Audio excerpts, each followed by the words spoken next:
Hello students, पिछली class में हम लोगों ने विसरण के बारे में पढ़ लिया था कि जो हमारी बॉडी में गैसों का आदान प्रदान होता है वो विसरण के कारण होता है। ठीक है, फेफड़ों और रुधिर के बीच में और ऊतकों और रुधिर के बीच में सरल विसरण द्वारा गैसों का आदान प्रदान होता है।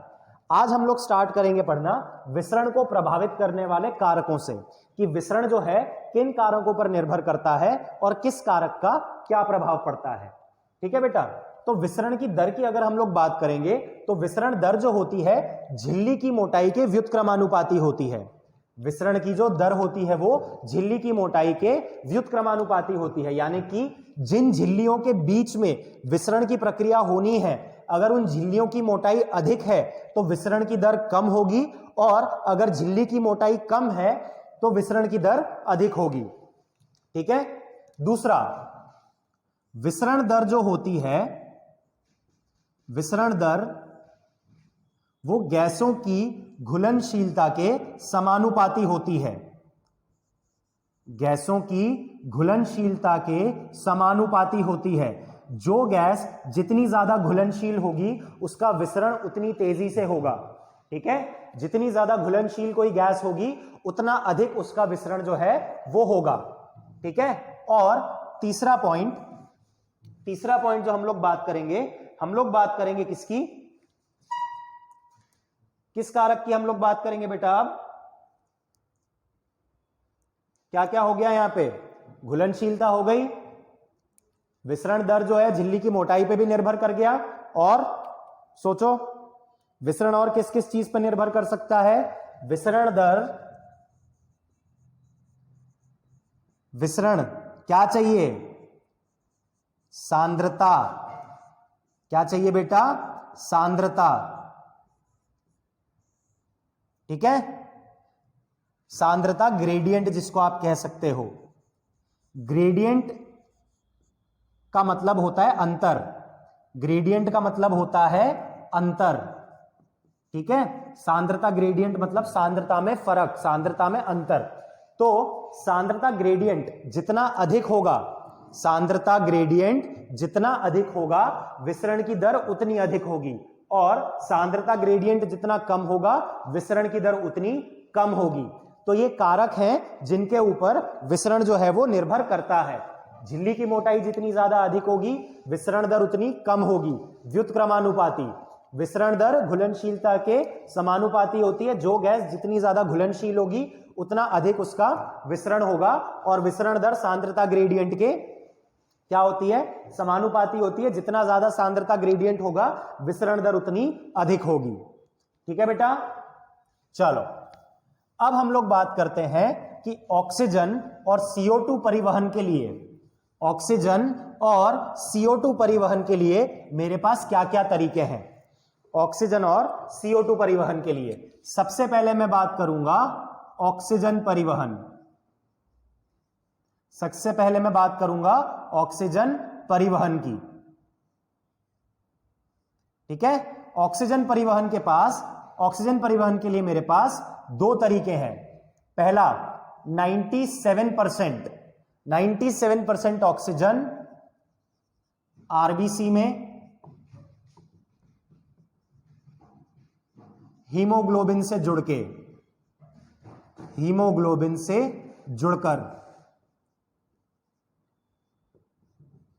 ठीक है, हीमोग्लोबिन के साथ जुड़ के आरबीसी जो है वो ट्रांसपोर्ट करेगा ऑक्सीजन को, और बचा हुआ 3% रुधिर का जो प्लाज्मा होता है, प्लाज्मा में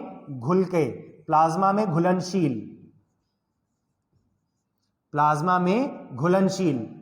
ठीक है बेटा, इस तरीके से O2 परिवहन होता है, हीमोग्लोबिन से जुड़कर और प्लाज्मा में घुलनशील होकर। 97% हीमोग्लोबिन से जुड़कर और 3% प्लाज्मा में घुलनशील। ठीक है, CO2 परिवहन के मेरे पास तीन तरीके होते हैं। जब मैं CO2 परिवहन की बात करूंगा तो CO2 परिवहन के मेरे पास तीन तरीके होंगे।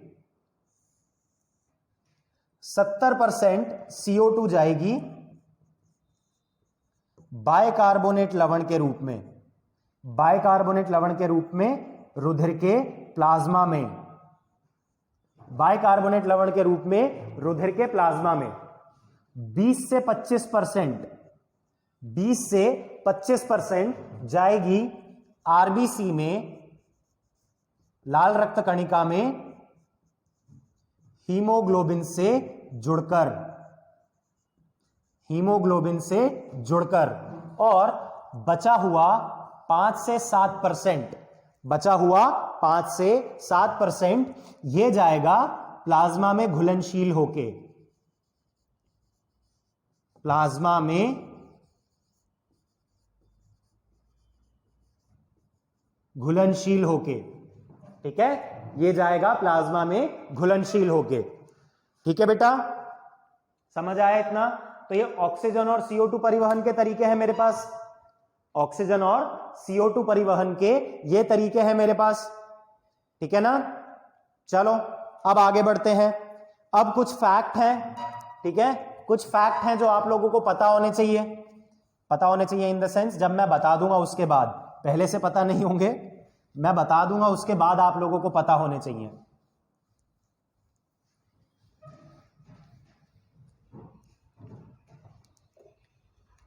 सबसे पहला पॉइंट, 1 ग्राम हीमोग्लोबिन 1.34 ml ऑक्सीजन ले जा सकता है। 1 ग्राम हीमोग्लोबिन 1.34 ml ऑक्सीजन को ले जा सकता है, ठीक है।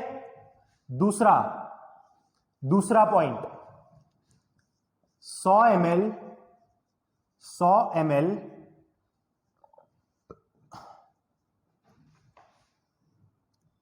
ml ऑक्सीकृत रुधिर, 100 ml ऑक्सीकृत रुधिर 19.8 ml ऑक्सीजन ले जा सकता है। 100 ml ऑक्सीकृत रुधिर 19.8 ml ऑक्सीजन ले जा सकता है। तीसरा, सामान्य अवस्था में ऊतकों तक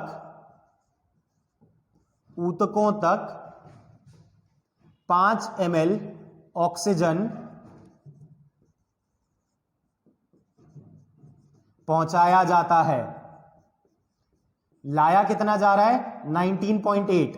ऊतकों तक कितना जा रहा है? ऊतकों तक पहुंचाया जा रहा है 5 ml सामान्य अवस्था में, ठीक है। लेकिन जब ऑक्सीजन की डिमांड बढ़ती है व्यायाम के समय, जैसे उदाहरण के तौर पे व्यायाम, एक्सरसाइज, व्यायाम के समय 15 ml ऑक्सीजन ऊतकों तक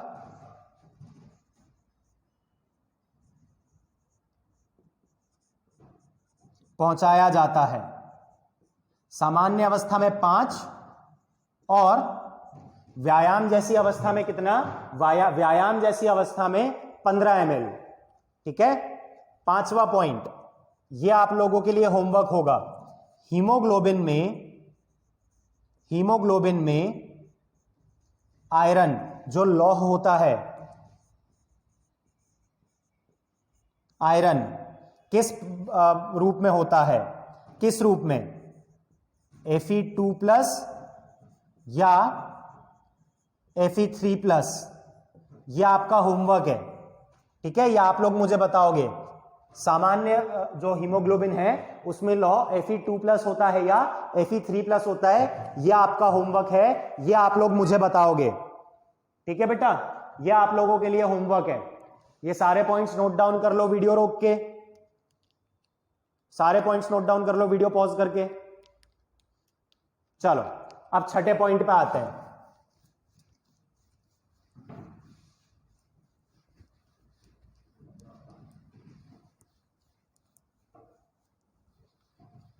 छठे पॉइंट पे आते हैं।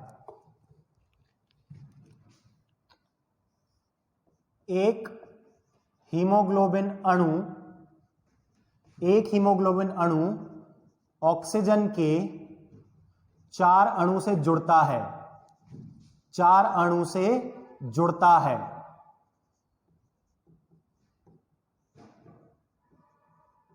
ठीक है, 4 अणु से जुड़ता है। समझ आया बेटा? बहुत इंपॉर्टेंट है। तो यहां पे क्या होगा, अगर आप करोगे Hb+O2 तो ये आपको मिलेगा Hb4O8। इसको हम लोग कहते हैं ऑक्सी हीमोग्लोबिन। इसको हम लोग कहते हैं ऑक्सी हीमोग्लोबिन Hb4O8। ठीक है ना बेटा?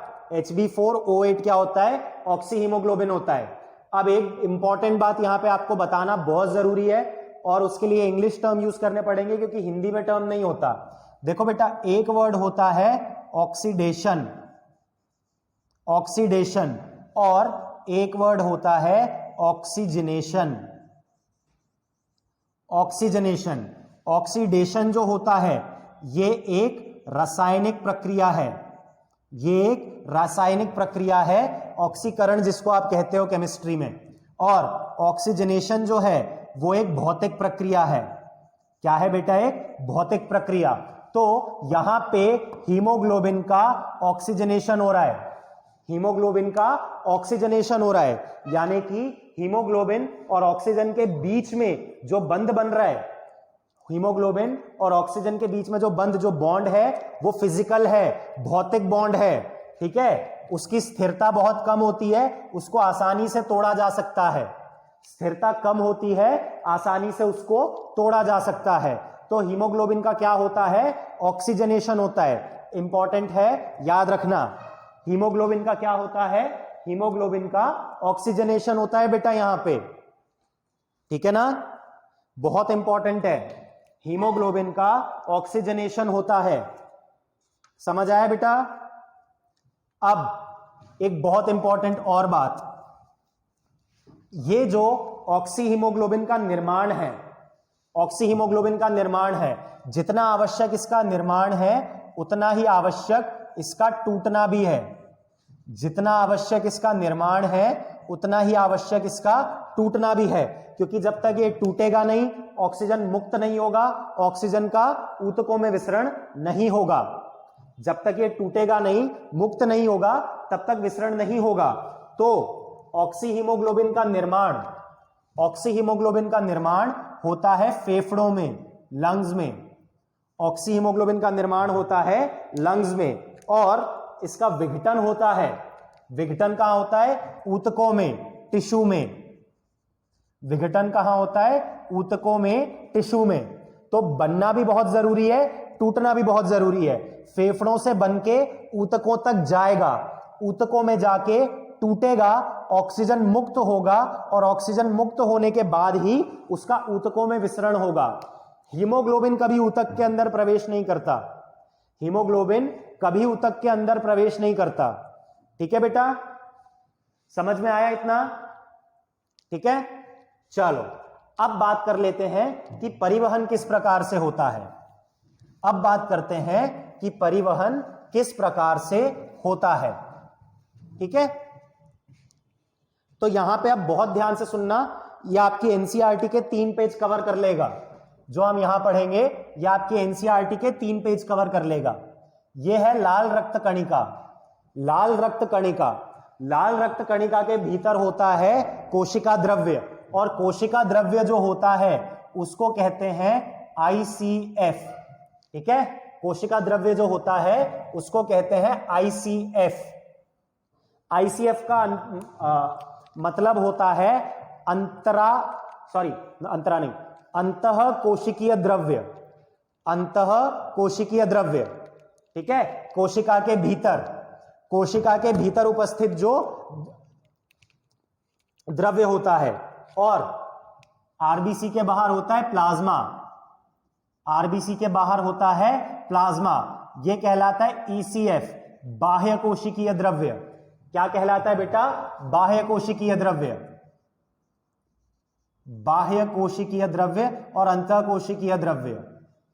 ठीक है, अब यहां पे एक बहुत इंपॉर्टेंट बात, यहां पे जो भी मैं आपके लिए रिएक्शंस लिखूंगा वो रिवर्सिबल होते हैं, मतलब लेफ्ट से राइट भी जा सकते हैं, राइट से लेफ्ट भी आ सकते हैं। तो अगर आप लेफ्ट से राइट और घटते क्रम में पढ़ रहे हो, लेफ्ट से राइट और घटते क्रम में, तो आप बढ़ रहे हो फेफड़ों से ऊतकों की तरफ। आप कहां बढ़ रहे हो?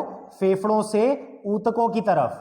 और अगर आप इसको राइट से लेफ्ट और बढ़ते क्रम में पढ़ रहे हो, राइट से लेफ्ट और बढ़ते क्रम में पढ़ रहे हो, तो इसको हम लोग कहते हैं क्या? आप बढ़ोगे फेफड़ों की तरफ। मतलब जब मैं लेफ्ट से राइट और घटते क्रम में पढ़ूंगा तो यहां पे आने वाला रिएक्शन मेरा पहला रिएक्शन हो जाएगा, और जब मैं राइट से लेफ्ट और बढ़ते क्रम में पढ़ूंगा तब यहां पे आने वाला रिएक्शन मेरा पहला रिएक्शन हो जाएगा। ठीक है, चलो स्टार्ट करते हैं।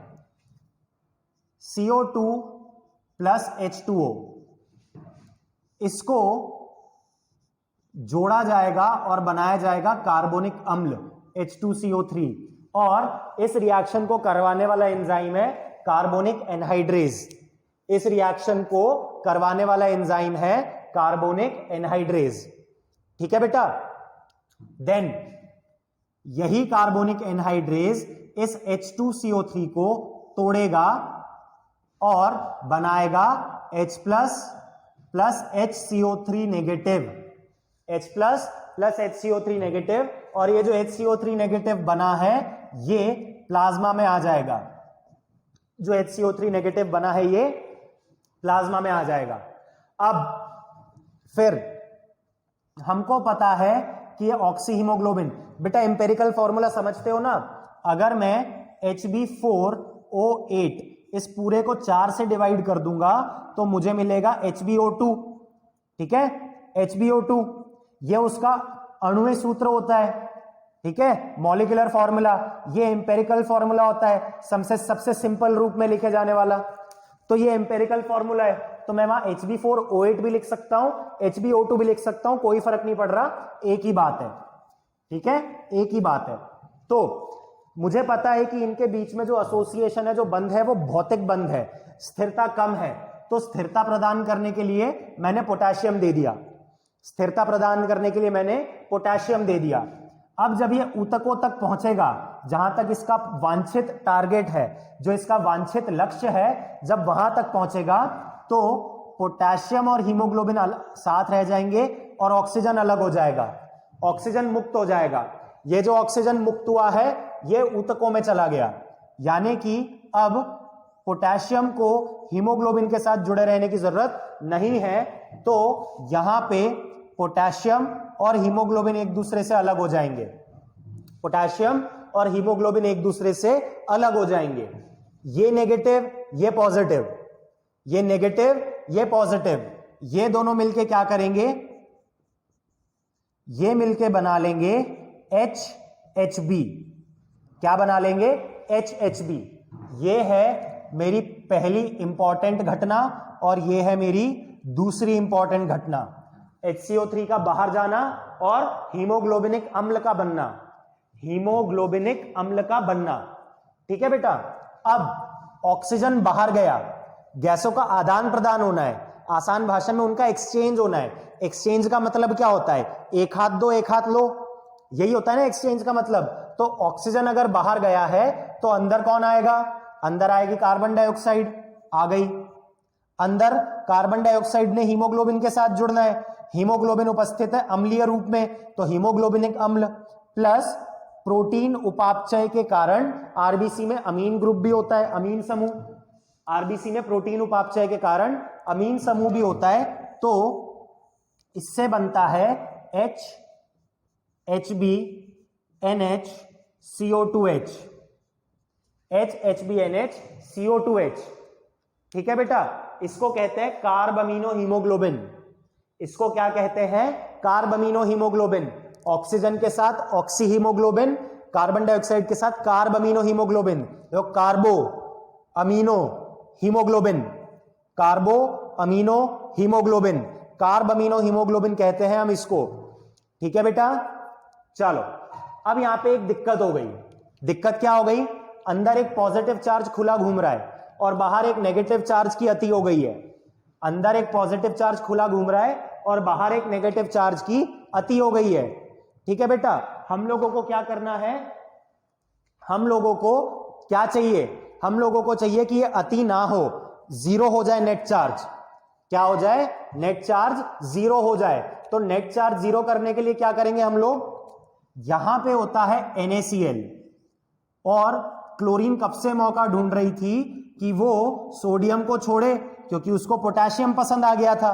तो यहां पे जो पोटेशियम है, ठीक है, ये क्लोरीन अब पोटेशियम के पास आएगी और ये दोनों मिलके अपना घर बसा लेंगे, ये बना लेंगे KCl। क्या बना लेंगे? KCl। ठीक है, और यहां पे जो HCO3 नेगेटिव बाहर आया था, वहां पे अब सोडियम खाली हो गया है, तो ये सोडियम के साथ जुड़ के क्या बना लेगा, सोडियम के साथ जुड़ के बना लेगा NaHCO3। NaHCO3। तो बेटा देखो, इसको मैं लेबल कर देता हूं A, इसको लेबल कर देता हूं A। अब आप ध्यान से देखो क्या हो रहा है, ध्यान से देखो, प्लाज्मा में आपके पास बाइकार्बोनेट लवण आ गए, आरबीसी में आपके पास हीमोग्लोबिन के साथ जुड़ा हुआ क्या आ गया, हीमोग्लोबिन के साथ जुड़ा हुआ आपके पास कार्बन डाइऑक्साइड आ गया। जो A होता है, A, जो A यहां पे लिखा है, A को हम लोग कहते हैं क्लोराइड शिफ्ट। A को हम लोग क्या कहते हैं? क्लोरीन का शिफ्ट होना प्लाज्मा से आरबीसी में, इसको कहते हैं क्लोराइड शिफ्ट। ठीक है, इसको कहते हैं क्लोराइड शिफ्ट। ओके, ये ऊतकों की साइड पे होता है। अब देखो मैं अपना पॉइंट कैसे प्रूव करूंगा कि ऊतक की साइड कौन जा रहा है और फेफड़ों की साइड कौन जा रहा है। तो बेटा देखो यहां पे, जब आप ऊतकों की साइड जाओगे तो ऑक्सी हीमोग्लोबिन टूटेगा, टूट गया, कार्बमिनो हीमोग्लोबिन बनेगा, बन गया। ठीक है, ऑक्सी हीमोग्लोबिन टूट गया, कार्बमिनो हीमोग्लोबिन बन गया। जब आप फेफड़ों की साइड जाओगे तो देखो ये टूटना चाहिए, कार्बमिनो हीमोग्लोबिन, कार्बन डाइऑक्साइड मुक्त होनी चाहिए, तभी फेफड़ों में जाएगी, हो गई मुक्त। ऑक्सी हीमोग्लोबिन बनना चाहिए, बन गया, ऑक्सी हीमोग्लोबिन बनना चाहिए, बन गया। और हमारी जो बाह्य श्वसित वायु होती है उसमें कार्बन डाइऑक्साइड और भाप होती है, कार्बन डाइऑक्साइड और भाप होती है उसके अंदर। तो देखो यहां पे कार्बन डाइऑक्साइड और भाप भी आ गए। समझ आया बेटा? तो यहां पे क्या हो रहा है, जब आप लेफ्ट से राइट और घटते क्रम में जा रहे हैं तो आप ऊतकों की तरफ जा रहे हैं। ठीक है, आप ऊतकों की तरफ जा रहे हैं। जब आप राइट से लेफ्ट और बढ़ते क्रम में जा रहे हैं तब आप फेफड़ों की तरफ जा रहे हैं। तो ऊतकों की तरफ जाते हुए ऑक्सी हीमोग्लोबिन टूट गया, ऊतकों की तरफ जाते हुए ऑक्सी हीमोग्लोबिन टूट गया, कार्बमिनो हीमोग्लोबिन बन गया। और फेफड़ों की तरफ जाते हुए कार्बमिनो हीमोग्लोबिन टूटा, ऑक्सी हीमोग्लोबिन बना। और यही तो हमारी बाह्य श्वसित वायु में होता है, CO2 और H2O। तो बेटा इस तरीके से आपका गैसीय परिवहन होता है, इस तरीके से गैसीय परिवहन होता है। यह आपकी एनसीईआरटी के 4 पेज हैं बेटा, इसको बहुत ध्यान से पढ़ना है एनसीईआरटी से। ठीक है, और किसी भी तरीके की दिक्कत हो तो मुझसे पूछना ग्रुप पे। ठीक है, किसी भी तरीके की दिक्कत हो तो मुझसे पूछना। ओके बेटा, अगली क्लास में मैं आपको बताऊंगा कि ऑक्सी हीमोग्लोबिन बनाने के लिए क्या कारक है, क्या कंडीशन है जो आपको चाहिए, और उसको तोड़ने के लिए क्या कंडीशन है जो आपको चाहिए। ठीक है, ये चैप्टर भी आपका खत्म होने की तरफ जा रहा है, बहुत ध्यान से एनसीईआरटी से पढ़ना है। ठीक है, 3-4 पेज आपकी एनसीईआरटी के आज की क्लास में कवर हो चुके हैं, बहुत ध्यान से पढ़ना है आपको। चलो, तो अगली क्लास में मिलते हैं, तब तक के लिए सब लोग अपना अपना ध्यान रखिए।